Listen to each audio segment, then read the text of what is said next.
Thanks for downloading this episode from Teachers Talk Radio. You can find the full schedule and listen back to all our shows at ttradio.org. Enjoy the podcast. Hi teachers, we're Apps for Good, and we give schools like yours free introductory computing courses.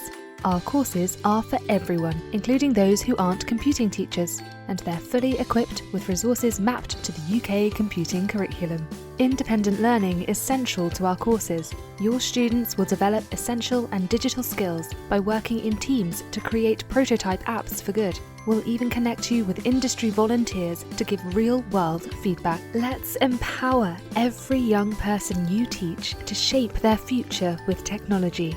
Speak to us at www.appsforgood.org. Imagine having your own instructional coach available 24/7.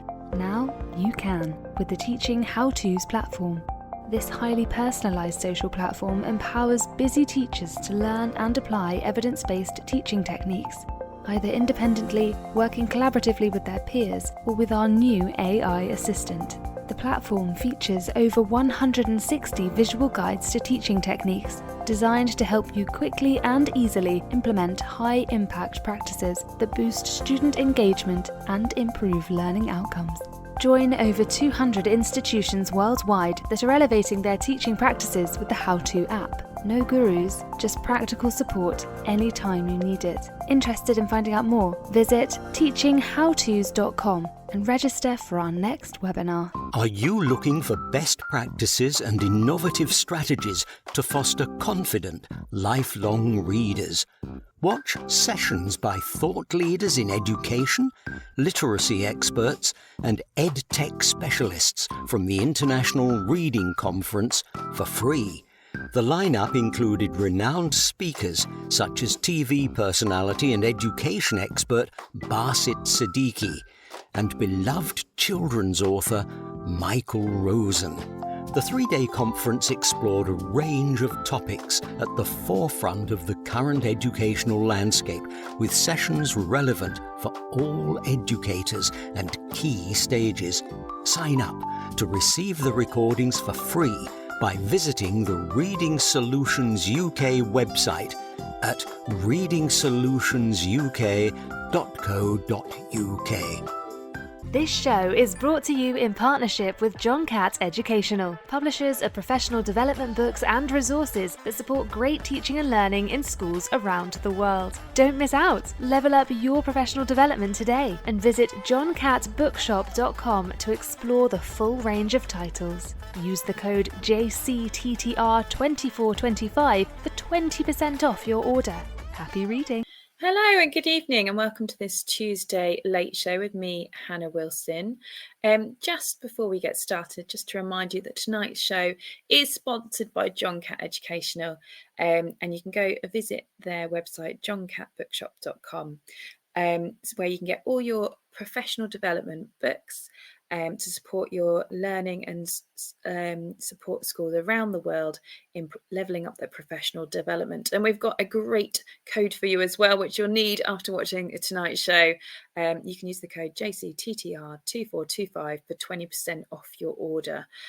So go and explore their full range of titles at johncattbookshop.com. So let me get on my guest on tonight. So we're talking about Renee's book, From Instrument to Design. So this is all about formative action. Now, you wrote this with a couple of co-workers, or is it? How did you come about, kind of the people that you collaborated with and coming to write this book together? Oh, that's a very long story, but I'll try to keep it short. Yeah. So I'm a mathematics teacher. Used to be a mathematics teacher. I started teaching in 2002, and I came across this concept called formative assessment in 2010. I'd never heard of it. Neither had anyone else in the Netherlands. So it was, for us, totally new. And I started experimenting with it, and I was like really enthusiastic about it. And in the years that followed, I started giving workshops and giving keynotes on the subject.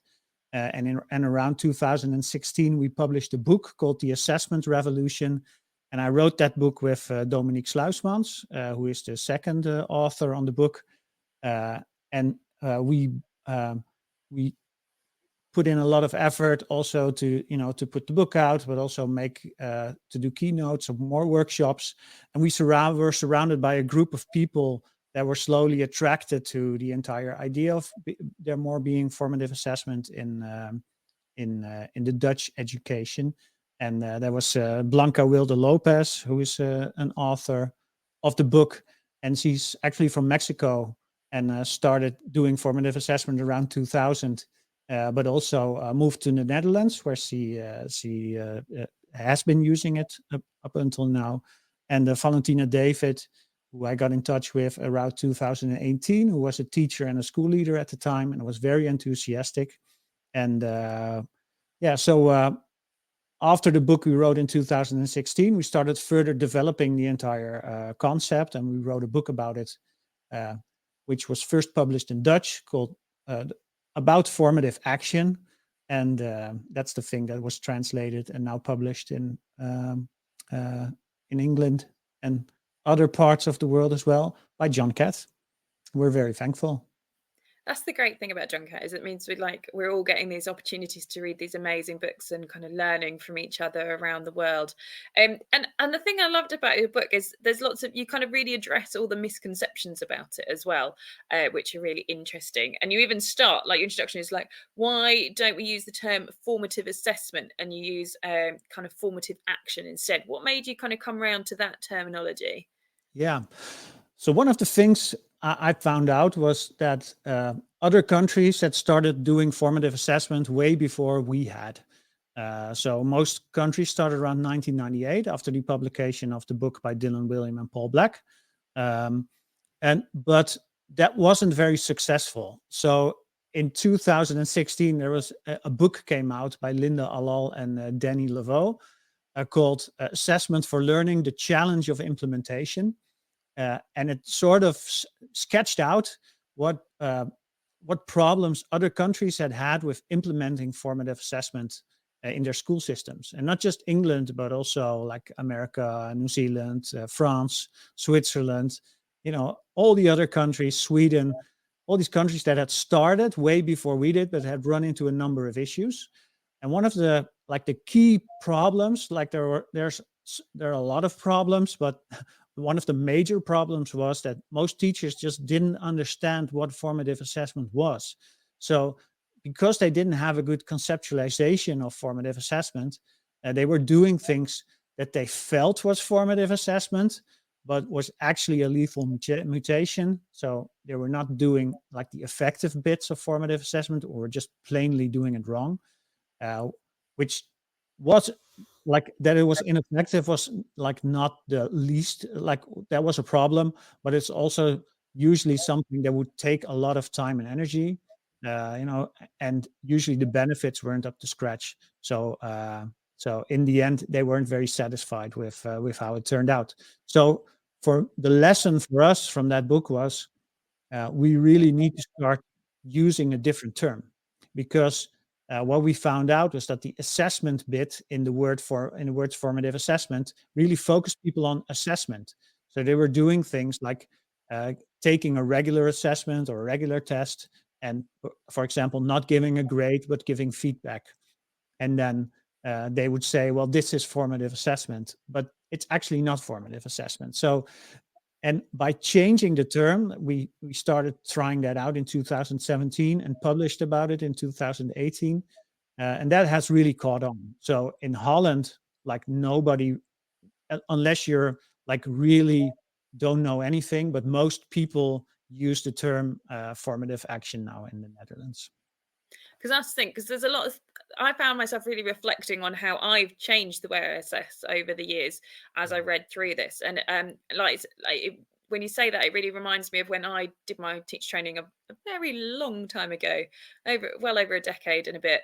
And I remember learning about assessment, and I remember learning about how, like, if you do put a grade on, the kids just really focus on the grade and don't actually focus on what you've written. And that, for me, starting my teaching career, was quite a kind of a a new thing that I'd never really noticed or thought about that when I was at school, and trying to assess that and understand how to do that. And I remember then going through a lovely phase of where I was a really excitable trainee and doing coloured coded feedback, where the kids then had to find out what their colour meant, and they actually read their feedback, and trying to find different ways of getting kids to actually engage in it.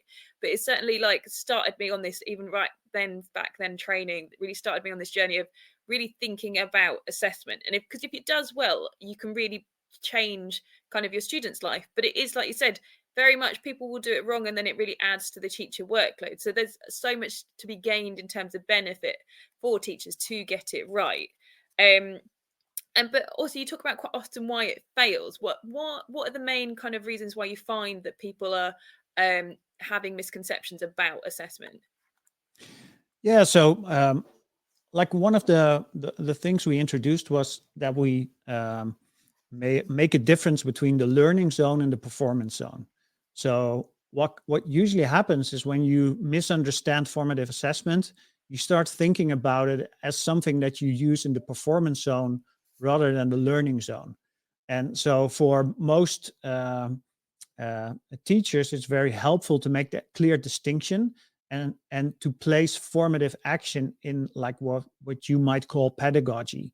So that's something that you do during the lessons to help your students, to monitor your students, but also to help your students evaluate their own work, to see how they're faring and doing, and what kind of adjustments you might need to make as a teacher in the learning zone.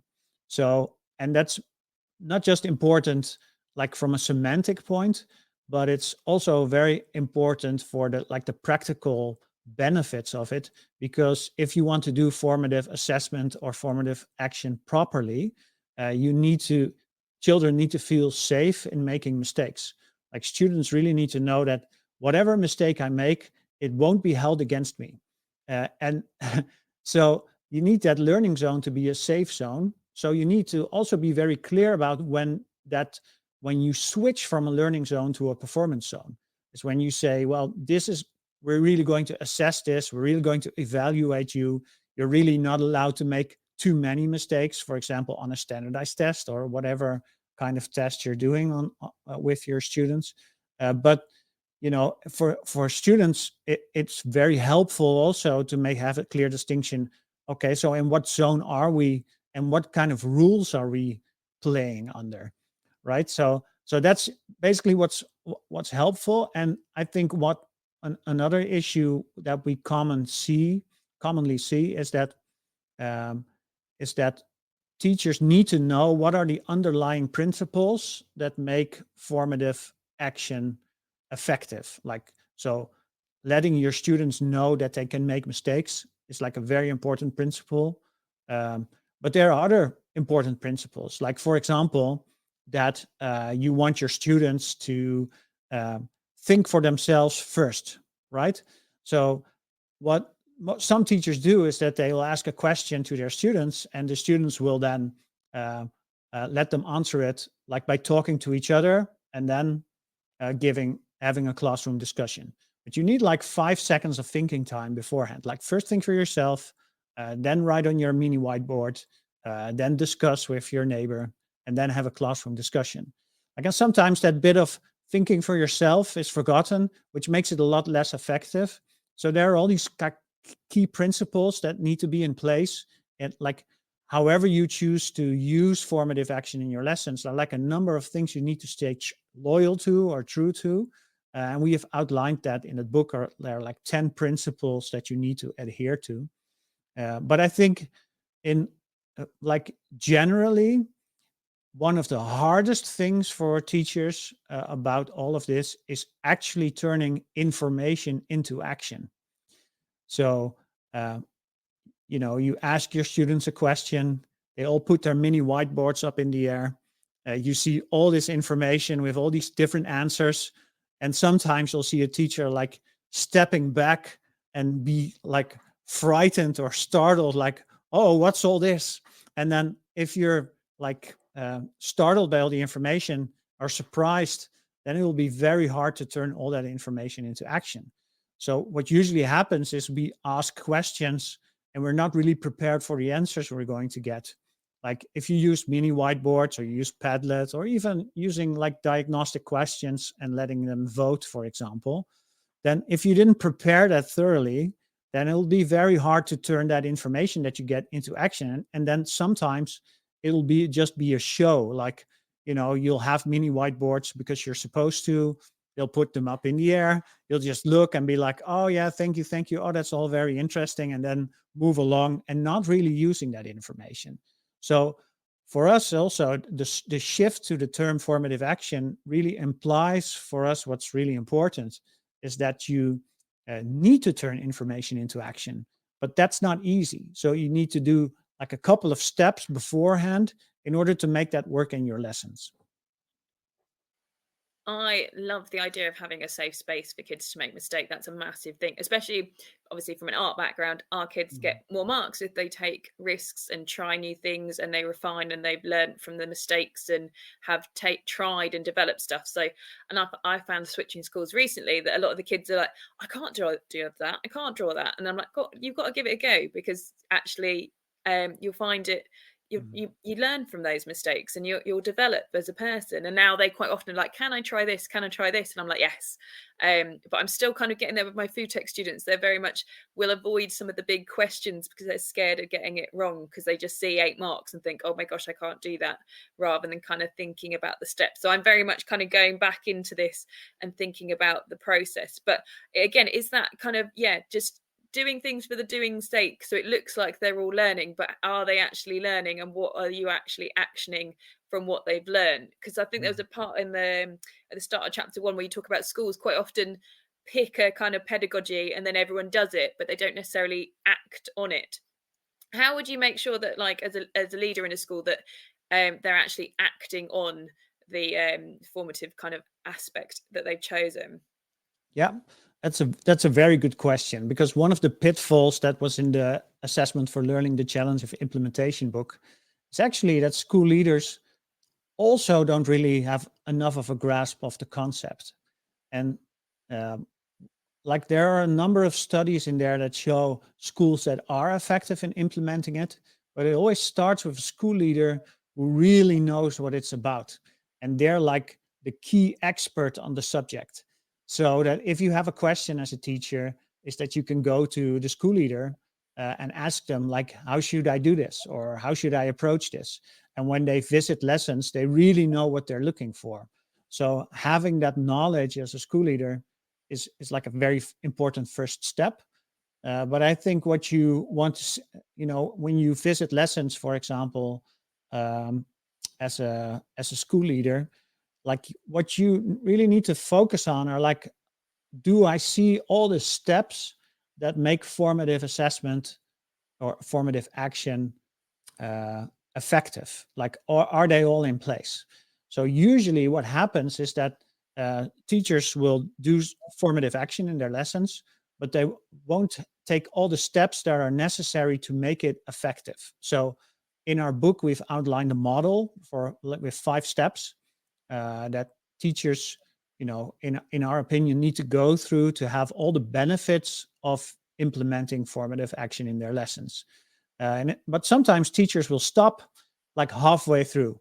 They'll ask for student responses, they'll have a classroom discussion, and then it'll end, because they'll say, well, this has been like a great learning event already. And then you haven't actioned on it, but you also haven't checked whether that action has worked. So, and what's very helpful is if you're a school leader and you're visiting lessons, for example, you're going and you're checking what they're doing, you need to check where are they going through the motions, right? Are they teachers actually doing all the steps? Like, that's very important. And one of the things you can do as well is that you can ask the teachers, what kind of problems did you predict beforehand? And did you see those return in your lesson or not? Or what did you do with the information?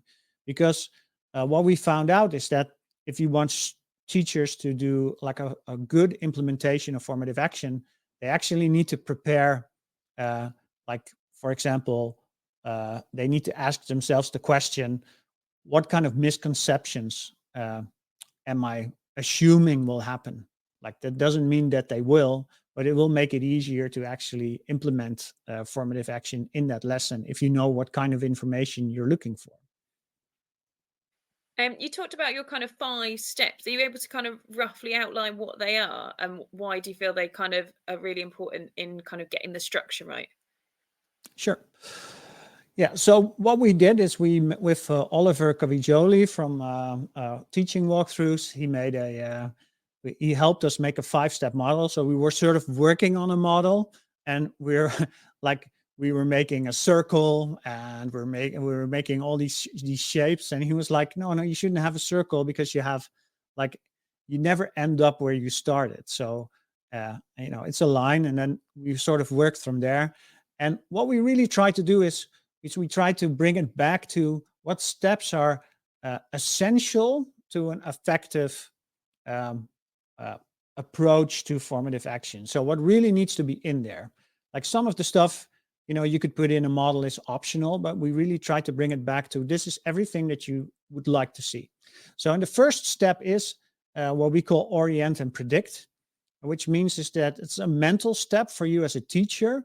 Is you're not really doing anything yet, but you're thinking about, I'm going to give this lesson. Where did we come from? Where are we going? What are we doing this lesson? And what kind of problems will my students probably have during this lesson, during this instruction, or maybe at the beginning of the lesson? So one of the things you might want to consider as a teacher is, well, I'm going to give an instruction about this and this subject, but they will need prior knowledge.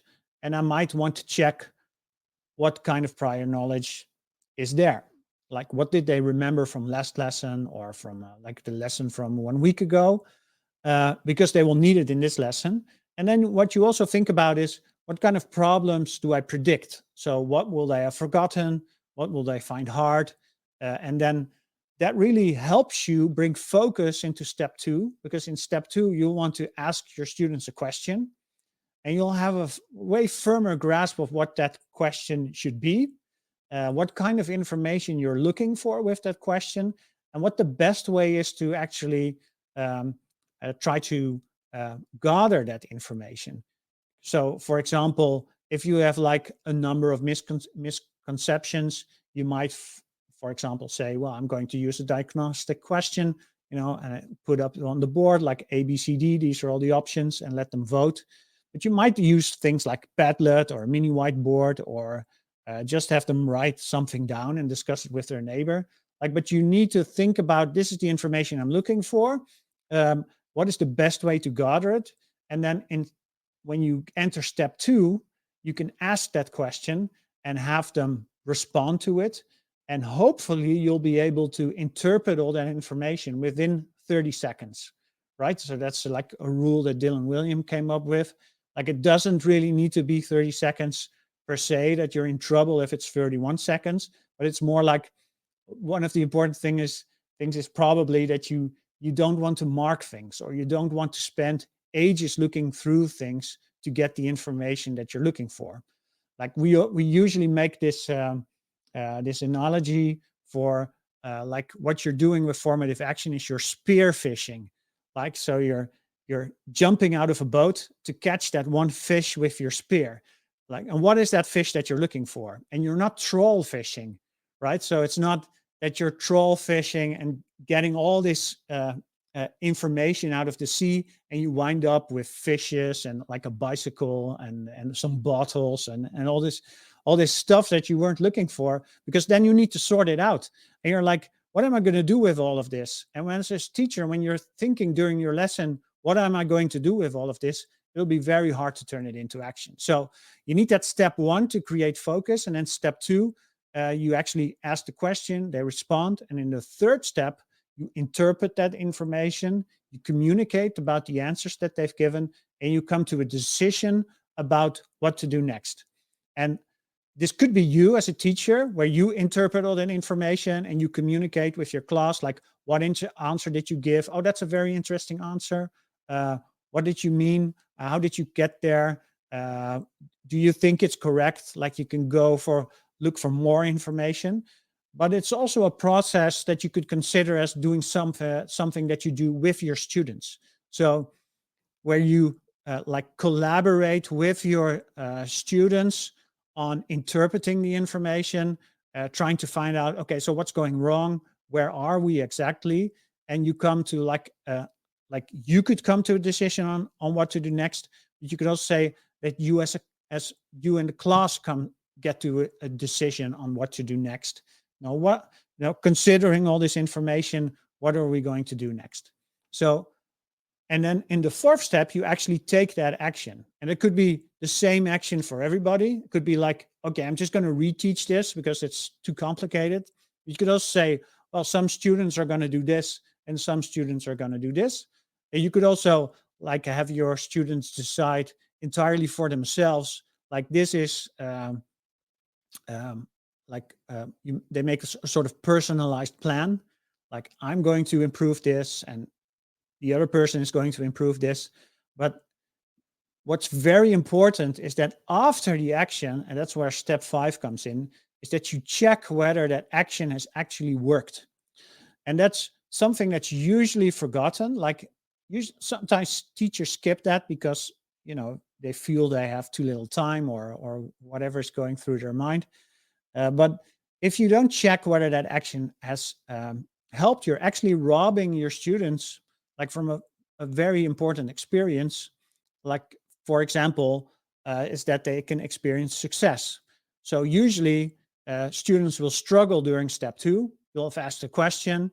They might not know the right answer, for example. They will get it wrong. And then after this whole discussion and then taking a follow-up action, what can happen is that they will get it right in step 5. And that for them is a success experience, that improves their self-efficacy.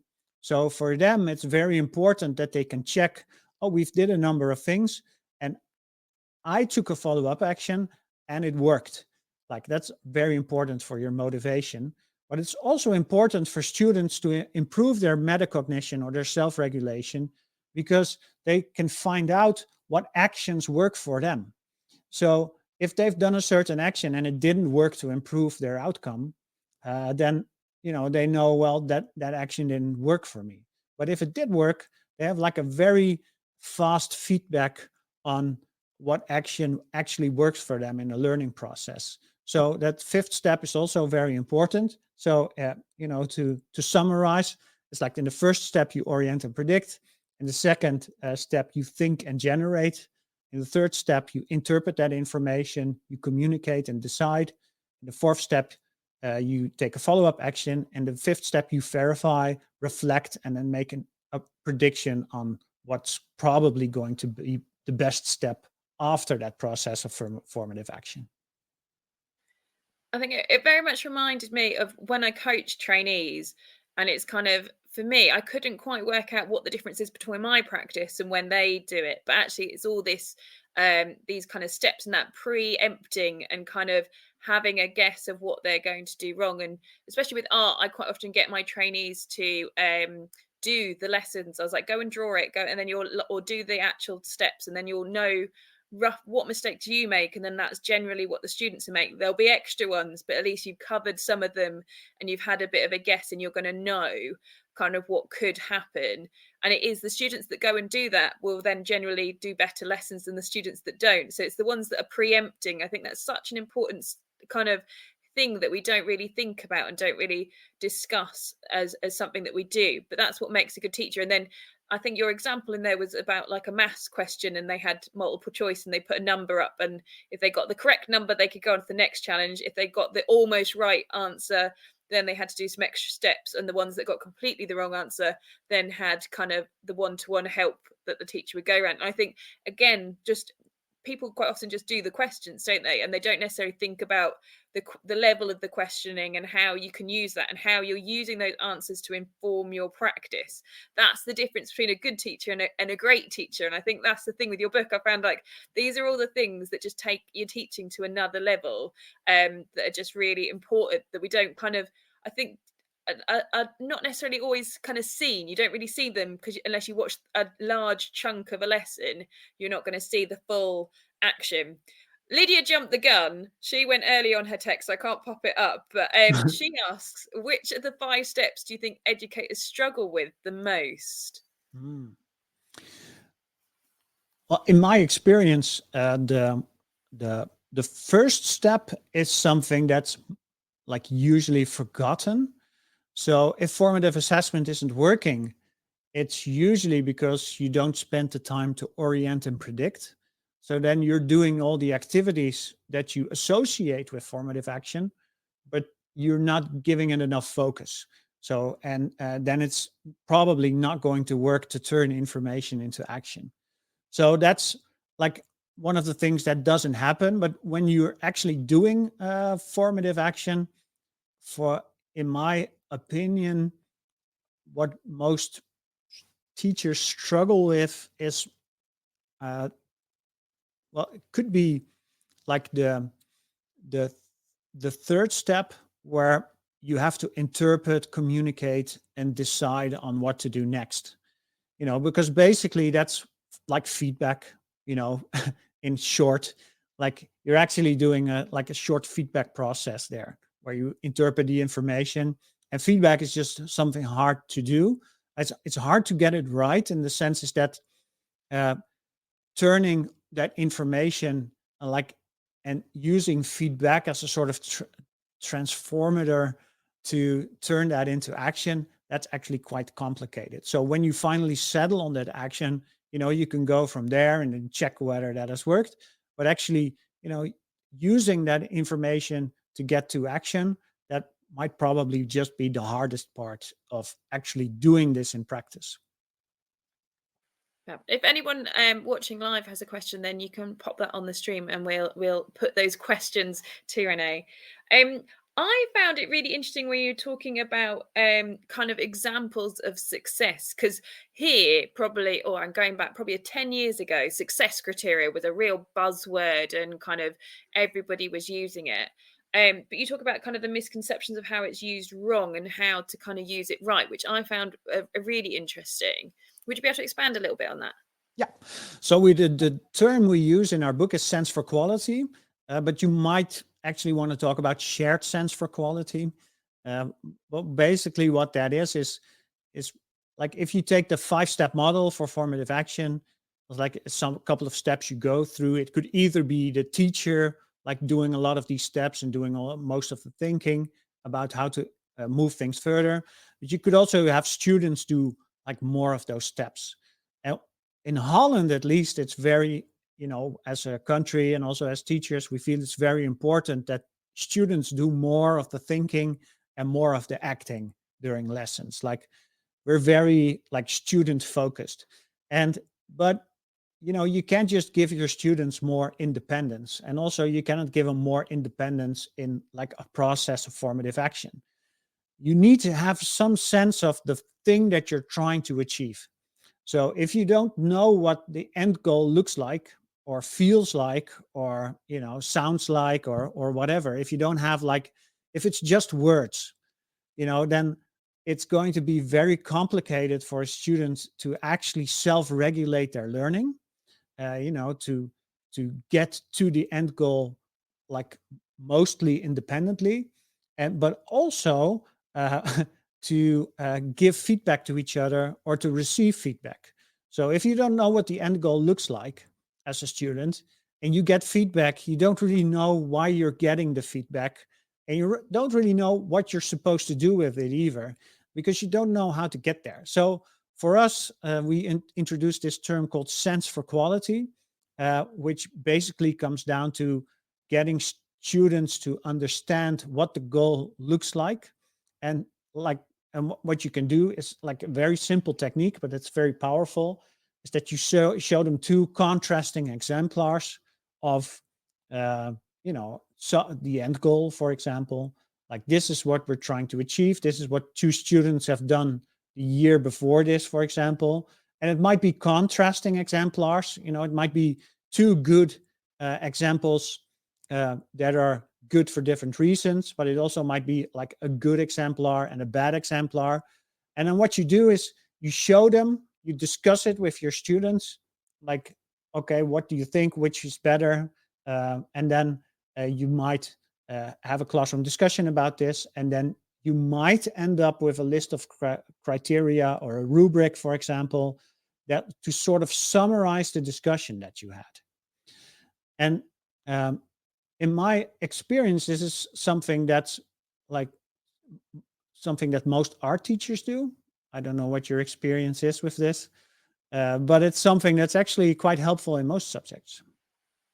Yeah, I do this a lot, and I'm like avidly kind of wandering around the classroom and snapping pictures of students' work, because I always feel like, as well, like as I teach better each year, then the students' work gets better each year. So there's new examples to add in as well. So I find it, I'm very much update them. But like you said, when I used to have the success criterion and for example, like perspective drawing and saying everything gets smaller as it goes into the background, versus having a picture of a kid that, for example, has drawn a path, but it goes off all the way up to the top of the page and doesn't stop at the horizon, or the trees are the same size at the back to the front, and get the kids to understand why that perspective drawing isn't correct versus the one that is. They're then learning why they need to do what they need to do, as opposed to me just telling them. I think if they can understand it, and I find that just generally in teaching, if you can kind of get them to understand what it is, and same as I very much also with my art, especially with my GCSEs, I explain how it's marked quite a lot and what the examination board are looking for in terms of how things are split, because 25% of their marks is actually analysing an artwork, and some of them think that they don't actually have to write anything, which they technically don't, but they need to show influence and things from it. But they're kind of, if they can understand why they've got to do it, but it's not just about kind of copying out where the artist was born and that kind of thing. But if they can actually find, I'm like, for example, my year 10s, we looked at Picasso's Weeping Woman, and I actually found an article talking about the Spanish Civil War and why he painted it, and they didn't have a clue that that was the whole reason behind it. And actually giving them context makes them kind of understand the painting a lot more, as opposed to just, they'll just copy, oh, Picasso was famous for cubism. And it's that more advanced answer, and being able to model it but kind of direct them, you're kind of guiding them. But it's, if they kind of understand it, then they're kind of doing a lot better. But I think that's a lot of my, I'm very reactive as well, and kind of getting them to understand why they're doing what they're doing, and if they don't get it, kind of breaking it back down. And I think that's the thing, it's a lot of, I think that's the thing with good teaching are able to do the formative action, because they are acting in the classroom. They're able to adapt and change. And I think that's the thing that you kind of point out, that it is important that we are adapting, and no class is the same. You've got to adapt and change, and you're going to have misconceptions that are different kind of throughout. And I think it's that thing, is they can have better the more they understand, the deeper you can go. So it's I'm finding, as I'm teaching over the years, once that class is, I've taught that to that level, I know how to get them to understand that, and I can go on the next class and they can go even deeper the next year, and we get to another level. And I find that really interesting as a teacher as well. Do you have something like similar, like in maths, is there a topic that you like when they really get it? You like love going to the next level? Yeah, I really love what you just said, where you said, I keep making snapshots each year because every year my classes get better, because you learn from the past year, and then you get that experience and you use it to make your lessons more like, to adapt it even more to what your students need, to get like to a deeper level of understanding. And that's, to me, is like the key aspects of being an expert teacher. So John Hattie writes about how you can be a Berliner as well, is you can be like an expert teacher or an experienced teacher. Like, if you have experience, it doesn't necessarily make you an expert teacher, because expert teachers are like keep learning and keep improving themselves, for example, by using formative action in your lessons.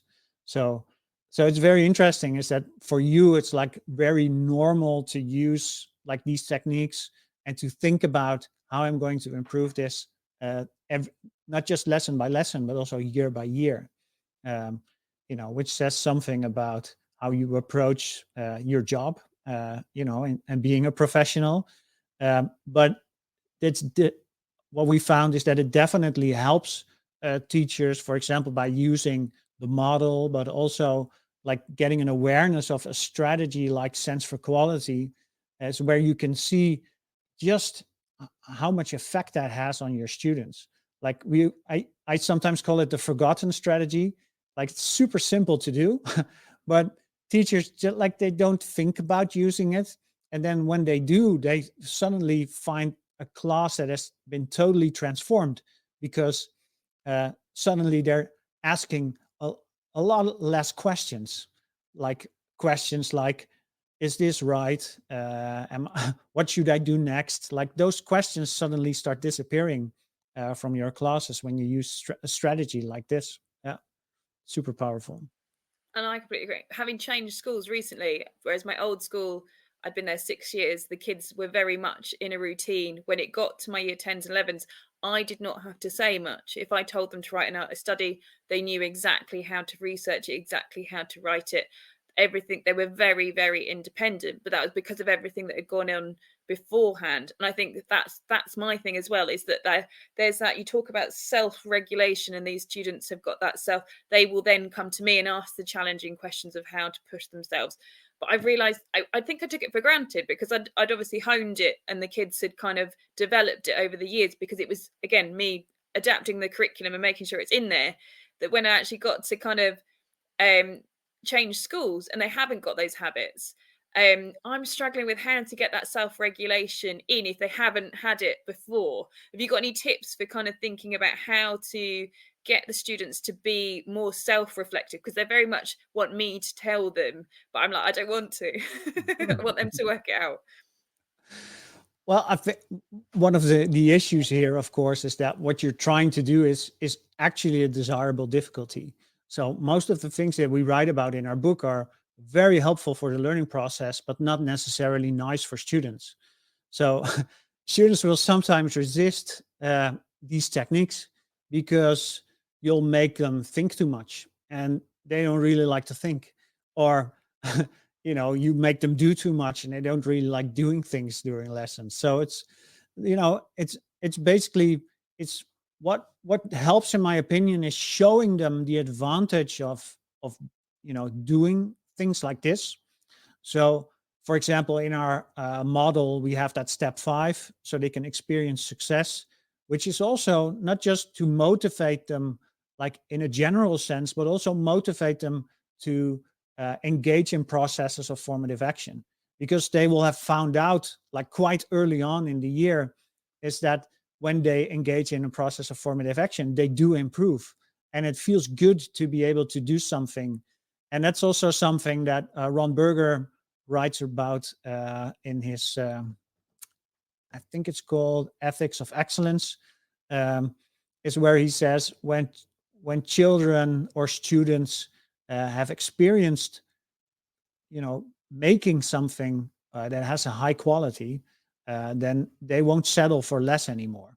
So it's, a matter of making them experience like the benefits of all of this, but it's also explaining to them what you're doing, because sometimes it'll make a lot of sense for us what we're trying to do, and they will just see somebody who's trying to make their life miserable by making them think too much. So you have to keep explaining to them, this is why I'm doing this.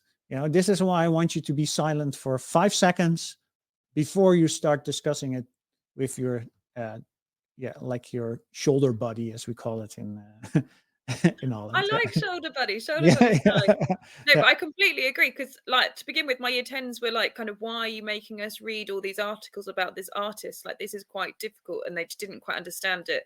And then suddenly, after a couple of times, it really clicked, and they're like, I understand, I get why I'm doing it now. And they said, they were like, one of them went, oh, I've studied Vincent van Gogh, but I haven't really written anything like this on this. And I was like, so when you studied Vincent van Gogh, did you write the fact that he had an argument with his friend and chopped off his ear and went to a mental institute, and that's why all his paintings are quite similar, because they're all in one place? And they're like, no, I didn't realize that was the reason. I was like, did you write that he only sold like one painting in his lifetime and actually was quite rejected quite often for being too controversial in his that style and colors that he painted? They're like, no. I'm like, so what have you written? They were like, oh, like where he was born. And I'm like, it's Like, but how does that inform your practice? Like the fact he uses pen and ink and practices all his marks before going into colour, even though he's known for colour. And they're like, oh yeah, no, actually maybe I'll try that and I'll practice my marks first. I'm like, yeah, now we're getting it. So it is that kind of aim point.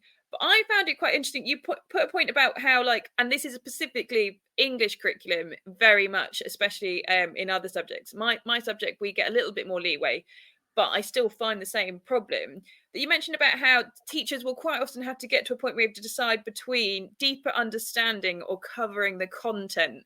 And I know that's something that teachers struggle with here, because there's a lot of debate on whether we need to take some content out just so we can be able to cover it better.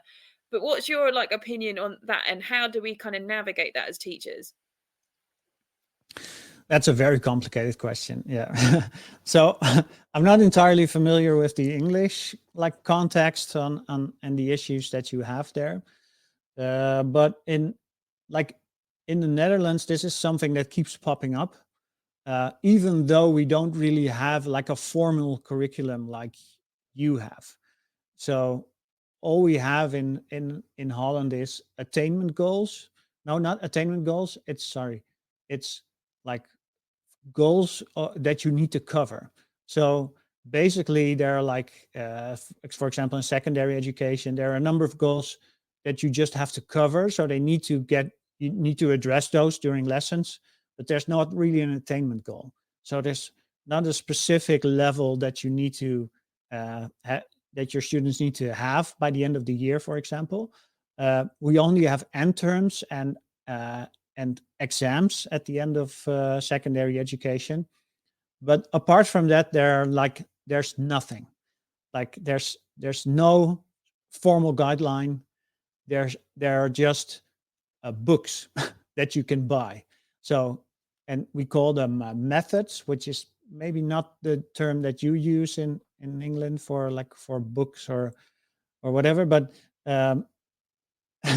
but the thing is even though teachers in Holland are completely free, right? So there's nobody that can tell them what they should do in whatever lesson. They just need to, their students need to make the exam and then pass it. That's all you have to do.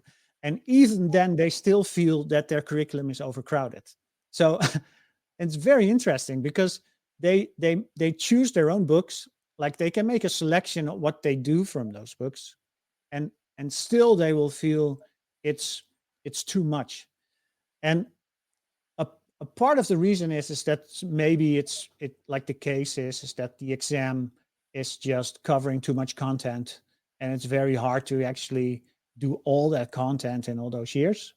But I feel in a lot of ways is that most teachers don't really have the curriculum in Holland, at least the curriculum skills in order to make decisions about what should we or shouldn't we do in our lessons in order to get to that goal, for example, by the end of the year. So what you need is you need to have some kind of sense of where are we going, what does that look like, and you need to have design skills. So what we do in our book is we have this entire chapter on which is called the book is called From Instrument to Design, and the last chapter is called From Design to Instrument. Because one of the things that we found out is something that I've already discussed for a bit, is that as a teacher, you need to think about where are we in the curriculum? What am I going to do in this lesson? Why is it important for whatever main goal is ahead of us? And where do we come from? And what we try to do is we try to set up a couple of stages or phases that you go through as a teacher to make an educational design where you place formative action in. And one of the things that most teachers find really helpful is making a pedagogical roadmap, as we call it, or a PEDRO, if you're abbreviated. And what you try to do there is you try to set up how are all the skills and knowledge for this particular unit, for example, how are all the skills and knowledge and experiences, how are they interrelated? Because once you know how they're interrelated, you can set up your formative action because this is connected to this and this is connected to this. So I need to check this here and this here. But you can also see, well, this part of the things that I'm doing in terms of skills and knowledge are actually superfluous. So it's not connected to anything. It's not building up towards some kind of main goal in the future. It's just there because we always did it. So making a map is actually quite helpful, not just for getting to formative action in your lessons, but also to see, what kind of things can I leave out of my curriculum or is less important than the other things. I'm going to give you a second and at that point just remind everybody, because this map is great, so people need the book to go and have a look at it.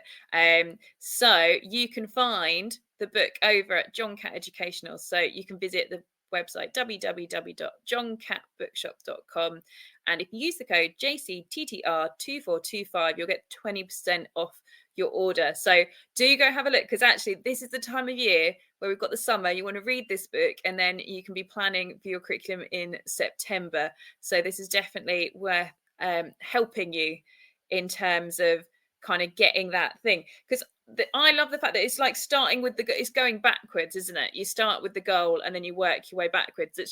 I know it works in other subjects, but especially with art, because we've recently got a new DofE guidance which was released in February for the first time. Previously to that, our curriculum was 1 page long that we all have to do. So we finally got a much bigger document, but we have like 3 knowledges. So we need the theoretical knowledge, their skills knowledge, and their disciplinary knowledge. And for me, this is perfect because I start with the end goals. I want to know what skills they need to know, what knowledge they need to know, what disciplinary actions, and then I work backwards in terms of how I'm going to put them in and how I'm going to know that they know this. So which bits of assessment and stuff are in there as well. How have you found it? Did you come up with the kind of the order and doing it that way? Well, for a big part, that was inspired by the work of Grant Wiggins and Jay McTighe, who wrote a book called Understanding by Design. It's a very good book, and it has, it shows you how you can work from a main goal all the way back to an individual lesson. So it shows you how this entire design process works. But for making a pedagogical roadmap, which is something that we added to the process, that's something I like. There are two reasons why we use it, and the first thing is that I got asked to a school, and somebody said, "Well, we're going to try to do formative action, but I've made a list of learning goals, and now what do I do?" So he was like, and he'd made this whole list and he'd sent it to me. So there was a chemistry teacher and he said, "Well, Renee, can you help me, turning this into formative action?"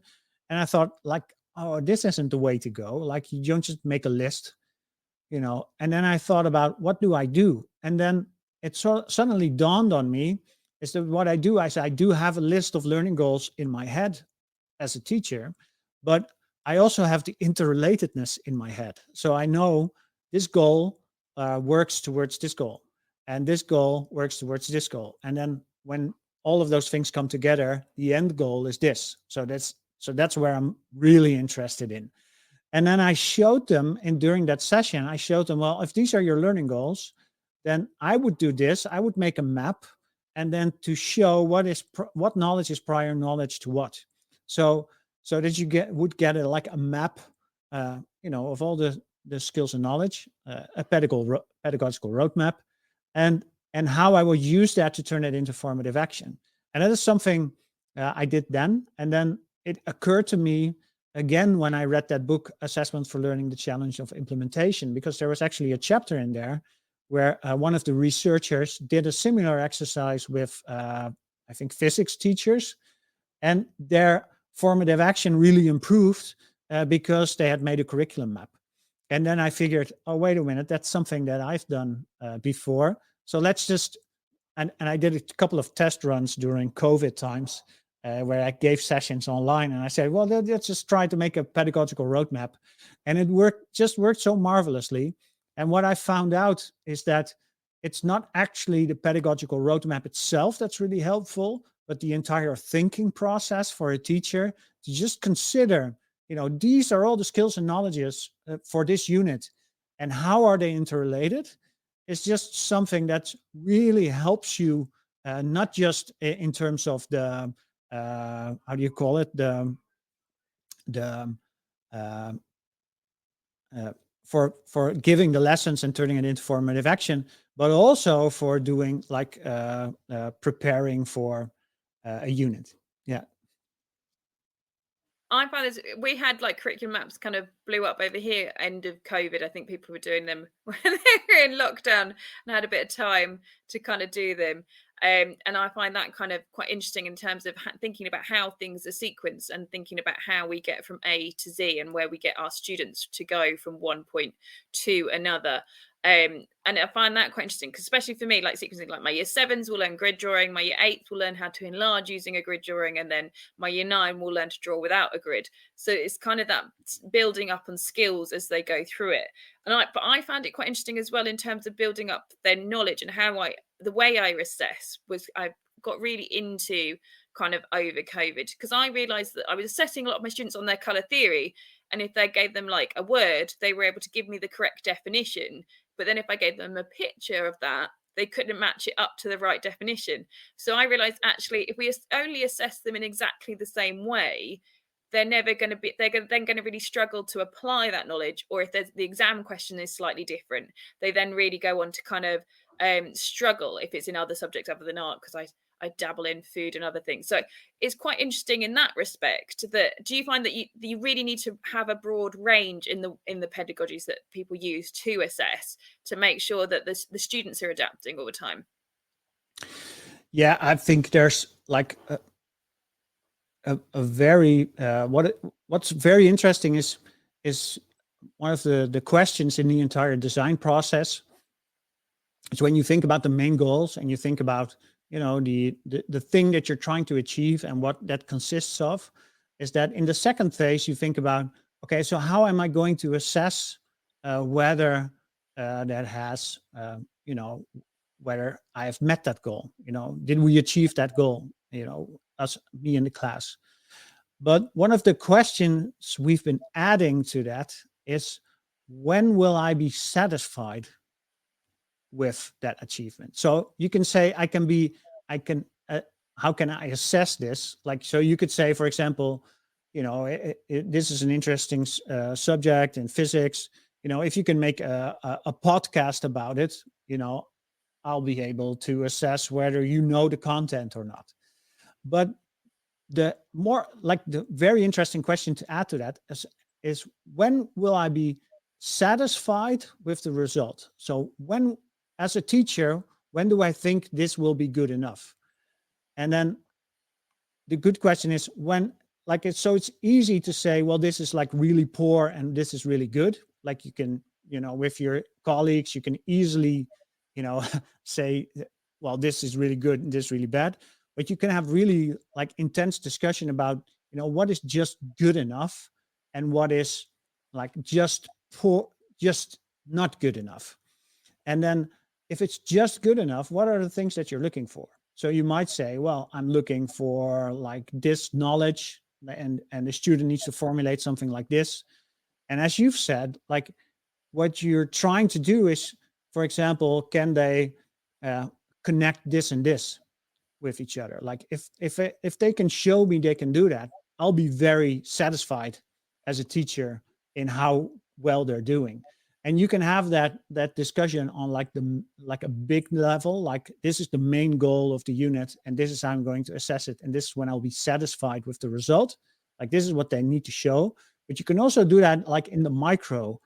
So if you're doing formative action, you can also think about like, if they're going to give me their responses, when will I be satisfied with the result of that? So if they're close, like if they know this and this, or, so what am I expecting? What should every teacher be, or what should every student be able to do at the end of, this process of formative action, for example? I wonder whether, I think as teachers, we're never ever like 100% satisfied. I feel like we can always give feedback. We'll always find something somewhere Yeah. to improve. I'm from a family of teachers, so we're a nightmare. So I feel that But you also discussed, like, I think it's slightly earlier on, you talk about how the skills as well, like which skills do they need to know to be able to transfer over to other subjects that are generally really useful, and then which skills do they really need to know to be able to access the higher learning in your subject. And I found that kind of fascinating. That kind of links in with what you were saying, like which bits do we really need to know, and those skills are going to be really beneficial for them to be able to transfer that knowledge.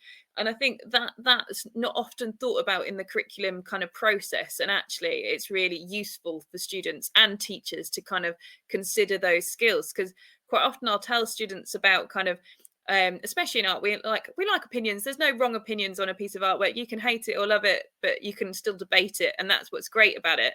But they don't get that that's a transferable skill to their English and their creative writing and things like that. But I love that side of education, and I sometimes, especially, I think some subjects think, oh, that only applies to my subject, but they don't actually. We don't, especially we don't go and look at other subjects as much as I think we should do.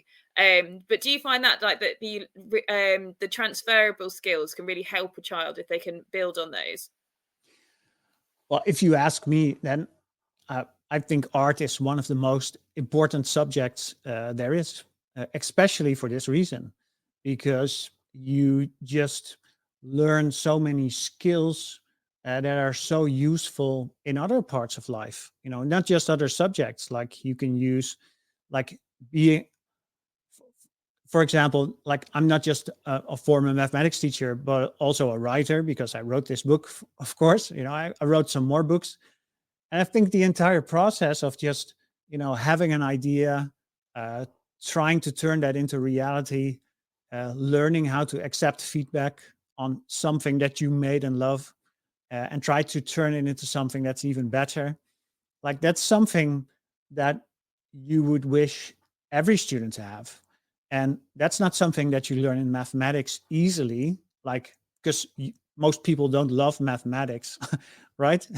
But in arts, you can love the idea that you're working on. And then, going through that entire process for something that's so close to you, that's actually, a very worthwhile thing to learn. And that's also, of course, very useful, like a useful skill in other subjects. But, if even if it weren't, it would be still be very valuable to all students. No, well, I'm a massive advocate, so I completely agree. But I just find it all really. I did maths A level. I do enjoy my maths. I find that, like, I love kind of that side of it, and I even have a whole Islamic art project that's all about how maths can be used to make infinite patterns in art. So I just find it quite fascinating. About, I think we need to look at education more as a whole rather than these kind of sectioned off units and things. But the bit that I found interesting as well in your book, you talked about kind of the curse of knowledge. And I've realised I've fallen a bit foul of this recently with changing schools, that we automatically think we know, because we know it, that they'll know it, or the way we explain it will kind of make sense to them, and that actually we need to build in the skills for them to kind of have that knowledge, rather than thinking, oh, because we've taught it once, that they know it. And I think that's quite a different, or certainly younger teachers or teachers earlier in their career can fall foul of as well. But it's just being conscious of it again. But how would you kind of deal with the curse of knowledge? Well, of course, you need to be aware that you have this curse. So, so it's very good to point out, like that there is a curse of knowledge, to be aware of it. And I think it's also important to always check how your lesson is landing with your students. So, so one of the things that might occur is that for example, when I had like an early career teacher that I was guiding in my school, he asked me, what did you think of the instruction? Was it any good? I said, well, why are you asking me? It's like you should be asking your students, but also you should be checking like their work to see, are they getting the ideas?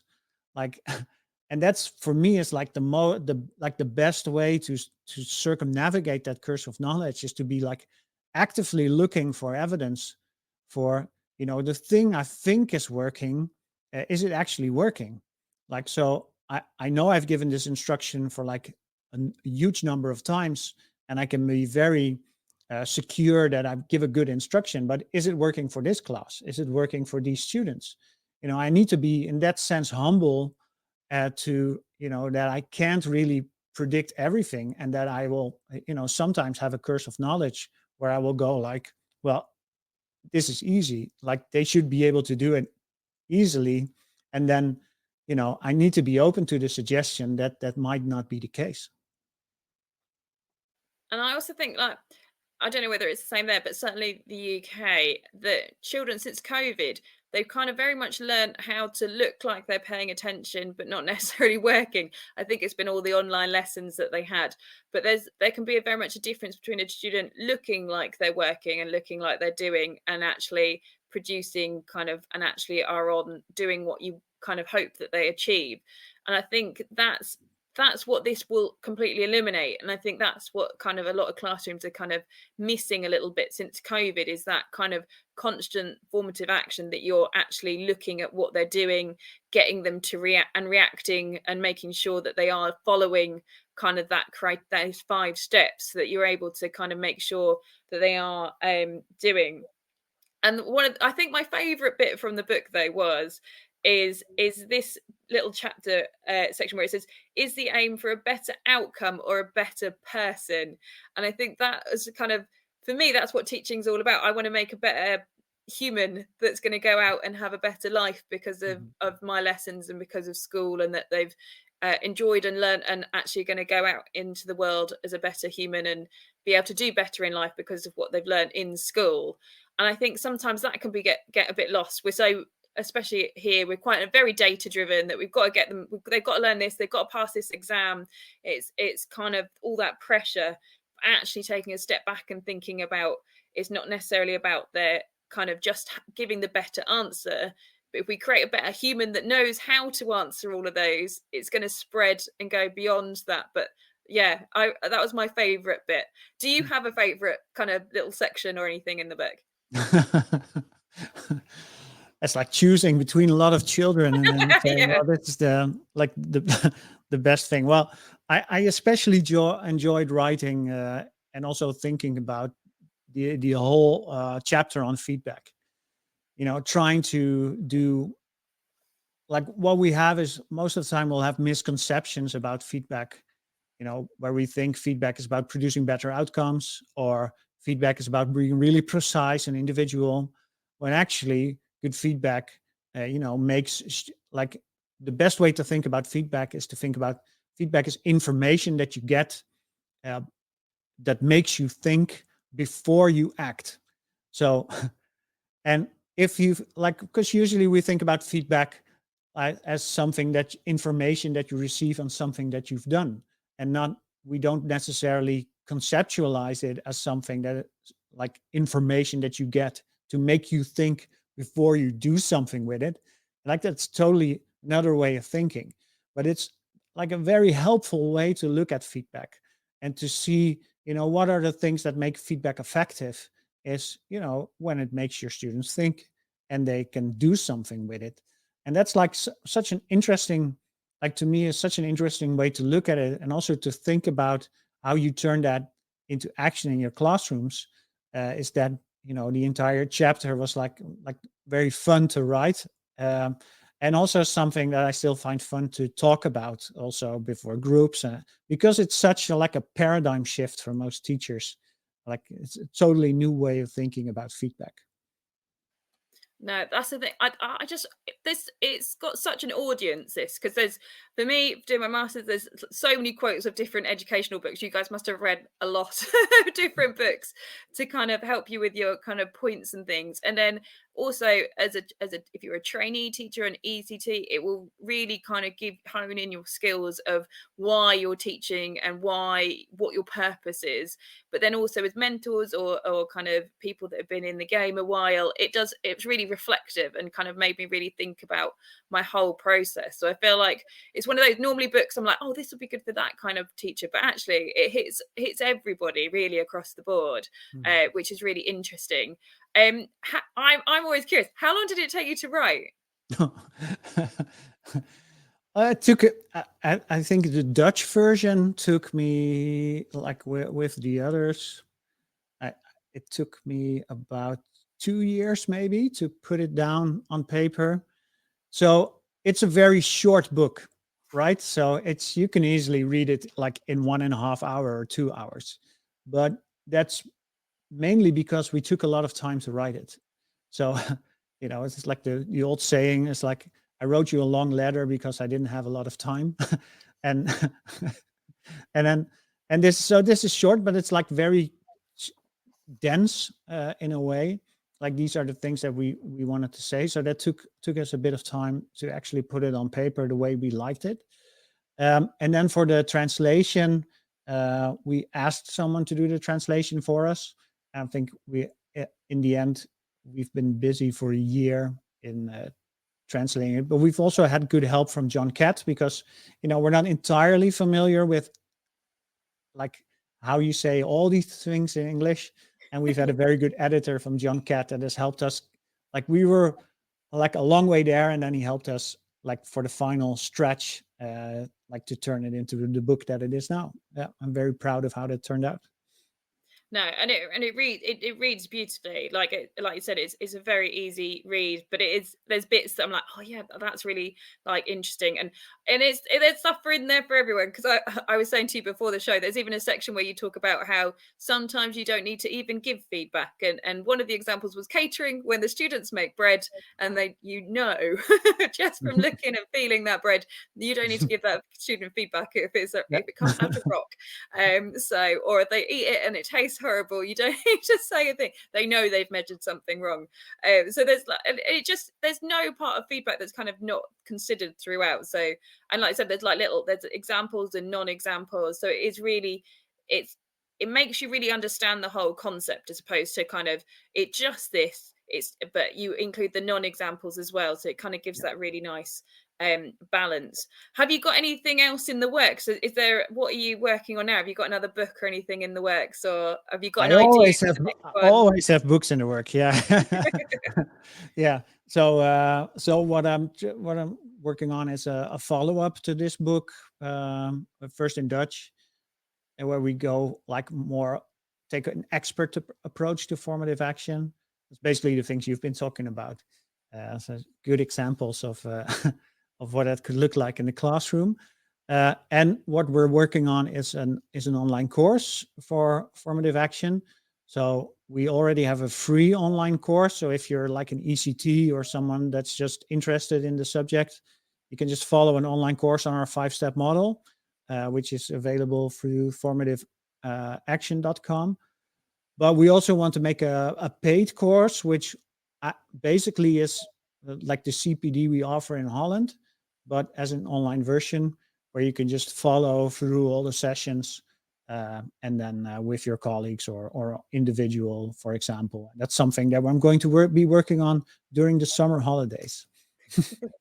I know, that's the thing. Well, I was saying you're an hour ahead, aren't you? So I thank you so much for staying up late and talking to me this evening. And for those of you in the UK, I think there's most of us. I've got 2 more days. I know some people have got. I think Leanne, bless her, had till Tuesday next week. But we can see the final hurdles coming along. But if you've enjoyed my chat with Renee and you want to go find his book, then you can pop to johncattbookshop.com and use the code JCTTR2425 to get 20% off the book. So there couldn't be a better time to go and buy it, and I highly recommend it, of having a good read before September, so you start the ground running for the year. And it's just a really great book, thinking about those steps when you're planning, but also when you're teaching, and kind of those little things that sometimes when we get tired we forget about, but actually they're the bits that make a difference and can really improve our teaching. So thank you so much for writing it. I thoroughly enjoyed it, and thank you so much for joining me tonight as well. Thank you for having me here. And you'll have to come back on when the next book's round. Sure, I will. Thank you all for watching, and I will see you next week. Good night. You've been listening to Teachers Talk Radio. Tune in live and listen back at ttradio.org. We look forward to hearing from you next time on Teachers Talk Radio.